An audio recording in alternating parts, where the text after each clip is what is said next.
Bu safargi she'rim hamisha farzandlarini o'ylaguvchi mehribon otalar haqida.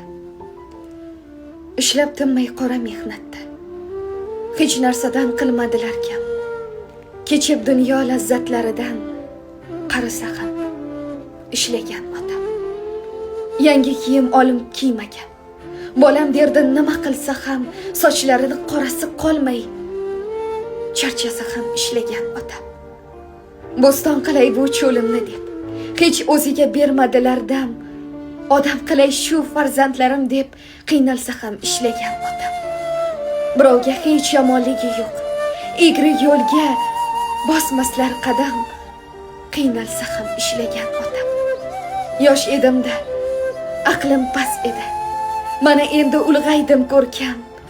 Qancha bo'lsa yoningizda turay. Baxtimga omon bo'ling jonim otam.